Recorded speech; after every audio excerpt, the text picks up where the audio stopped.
Flight 3 மணிக்கு alarm வச்சுருந்தேன். But night திங்ஸ்லாம் பேக் பண்ணிவிட்டு லேட்டாக இருந்தனால 3:15க்கு தான் எந்திரிக்க முடிஞ்சுச்சு. எந்திரிச்சதும் டக்குன்னு ரெடி ஆகிட்டு கிளம்பிட்டோம் ஏர்போர்ட்க்கு.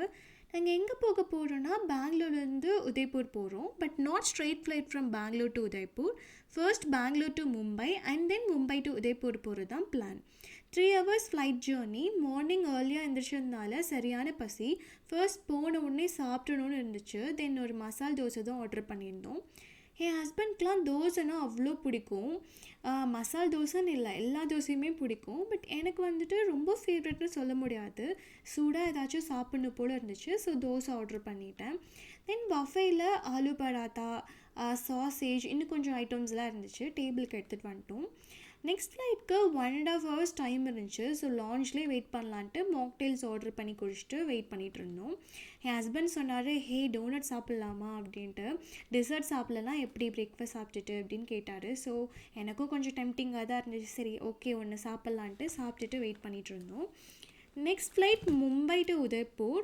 அகெயின் 3 hours ஃப்ளைட் ஜேர்னி இருக்கும். பட் நாங்கள் ஸ்ட்ரெயிட்டாக ஹோட்டல் போகல. சிட்டி பேலஸ் உதய்பூர் தான் போக போகிறோம். ஃப்ரெஷ்ஷன் அப் ஆக கூட டைம் இருக்காது ஸ்ட்ரெயிட்டாக போகிறதுனால. பட் லன்ச் நாங்கள் இறங்கும் போதே லன்ச் டைம் வந்துடும். 3 hours ஃப்ளைட் ஜேர்னிங்கிறதுனால மார்னிங்கே ஹெவியாக சாப்பிட்டதுனால சுத்தமாக பசிக்கல. பட் உதய்பூர் பேலஸ் போயிட்டோன்னா சாப்பிட்றதுக்கு லேட் ஆகும். ஸோ இங்கே ஏதாச்சும் லைட்டாக சாப்பிட்டுக்கலான்ட்டு லேண்ட் ஆனதும் ஃப்ரூட் சாலடும் காஃபி மட்டும் குடிச்சிட்டு கிளம்பிட்டோம் பேலஸ்க்கு. நாங்கள் ஏர்போர்ட்லேருந்து கேபில் தான் பேலஸ் இருக்க ஏரியாவுக்கு போயிருந்தோம். உதய்பூர் பேலஸ்க்கு உள்ளே 2 kilometers போகணும் பேலஸ்க்கு. ஸோ இந்த மாதிரி ஒரு வண்டியில் தான் கூட்டிகிட்டு போயிருந்தாங்க. இங்கே போனதுக்கப்புறம் தான் தெரிஞ்சிச்சு ராஜஸ்தான் வெயில்னால் என்னென்னு. 40 degree Celsiusல வெயில் கொளுத்துச்சு. பெங்களூரில் 28 degree Celsiusல இருந்துட்டு என்னால் கண்ணே ஓப்பன் பண்ண முடியல. And this is the city palace Udaipur. The palace was so beautiful. இது மகாராணா உதய் சிங்குங்கிறவங்க கட்டியிருக்காங்க.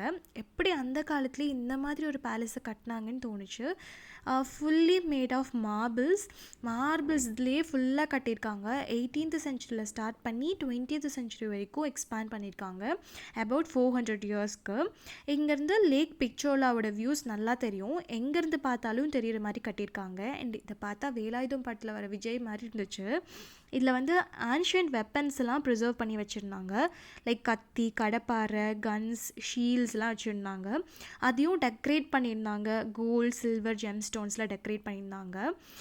டிஃப்ரெண்ட்டான கத்தி ஷேப்ஸ்லலாம் இருந்துச்சு. தென் கலர்ஃபுல்லான விண்டோஸ், மிரர் லைக் விண்டோஸ்லாம் இருந்துச்சு. இங்கேருந்து சன்லைட் உள்ளே வந்துச்சுன்னா ரூமில் வைப்ரண்ட்டான ரிஃப்ளெக்ஷன் கொடுக்குற மாதிரிலாம் கட்டியிருந்தாங்க. தென் நிறையா சீக்ரெட் டன்னல்ஸ், ரூம்ஸ்லாம் இருந்துச்சு. ராஜாவுக்கு மட்டும் தெரிகிற மாதிரி சீக்ரெட்டான வேலாம் வச்சுருந்தாங்க. இங்கேருந்து உள்ளே வந்துட்டோன்னா எப்படி வெளியே போட்டனே தெரியாது, அந்த மாதிரி இருந்துச்சு. சுற்றி கட்டியிருந்தாங்க. And it is a complex of many பிளேசஸ்னு சொல்லலாம்.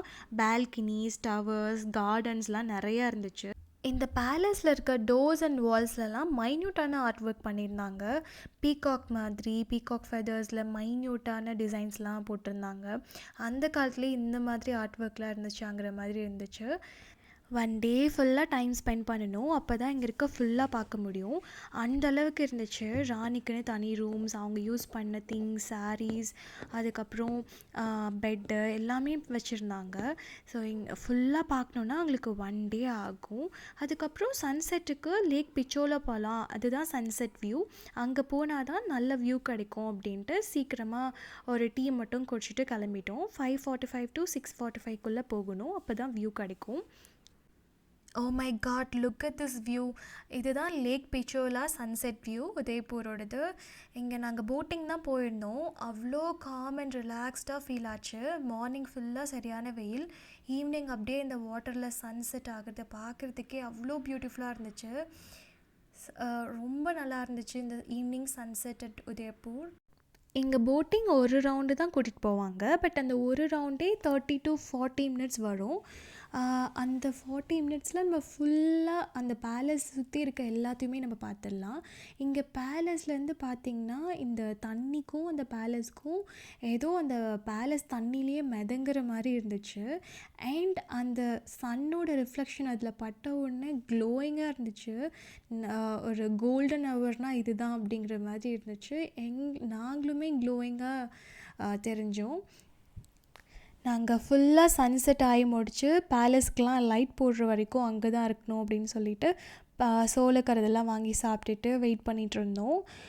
நான் இது ஒரு நார்மலான சன்செட் வியூ, இது என்ன பெருசாக இருக்க போகுது அப்படி தான் நினச்சி வந்திருந்தேன். பட் இட்ஸ் ஓகே, எனிவேஸ் இது வந்து ஒரு மாதிரி ரிலாக்ஸிங்காக தான் இருக்க போகுது அப்படின்னு சொல்லிட்டு தான் நினச்சி வந்தேன். But this is one of the best sunset views I have ever watched அப்படின்னு சொல்லலாம். அந்தளவுக்கு பியூட்டிஃபுல்லாக இருந்துச்சு. ஃபைனலி பேலஸ்க்கெலாம் லைட்டும் போட்டிருந்தாங்க. Just look at the view. எனக்கு இதை பார்த்த உடனே மஞ்சள் வெயில் மாலையிலே சாங் தான் ஞாபகம் வந்துச்சு. எங்கள் டைம் 7:30, பட் இங்கே லேட்டாக தான் சன்செட் ஆகும். இதோட நெக்ஸ்ட் பார்ட் அடுத்த வீடியோஸில் பார்க்கலாம். பாய்.